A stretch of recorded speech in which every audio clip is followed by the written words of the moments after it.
budget speech today based on what we've heard was the contention around VAT?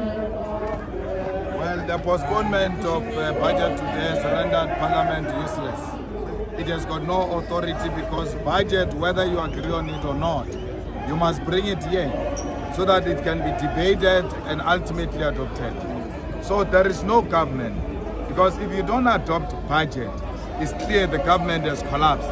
Today we have witnessed the government, national unity, a coalition, grand coalition of DA and ANC collapsing in front of South Africa, something that we said to all of you that it will not last. We will never agree to increase of 2% on VAT from 15% to 17%. And that's why they are scared to come here, because it will be rejected. So that was discussed, 2% increase on VAT, sir? It is on the budget proposal that was withdrawn, that he wants to increase the VAT from 15 to 17%. And that is where the fundamental disagreements are. And we said, bring it here. Let the people of South Africa hear what is the actual disagreement. Then you know that indeed the EFF is reasonable by demanding that this budget must be rejected. Parliament's role is to accept or reject budget.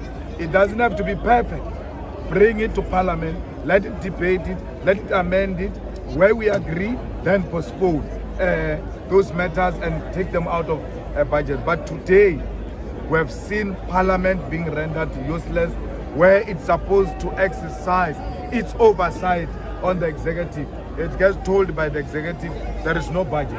When you say there is no budget, you are saying there is no government, because government is budget. What about the poor masses of our people? There must be allocations. Most departments have exhausted their money. They are waiting for new budget allocations. There is no budget. And we're going to come back on the 12th of March. We are not even sure whether we'll proceed or not. Was there discussions around corporate taxes or the wealth tax at all? The EFF's suggestion is that we increase the corporate tax and the wealth tax must come in, because those are the areas that are actually not contributing much into the fiscals. Instead of going to VAT, we don't care whether you are going to remove certain items or not. The poor will still go and buy the items that are not excluded, and that will be a burden on the poor masses of our people. So we are saying, and that's the advice we gave him, increase the corporate tax and introduce the wealth tax. That's how you're going to generate more money. Leave the poor alone. We just increased this VAT from 14 to 15% during Zuma's time. Now Ramaphosa wants to take it to 17.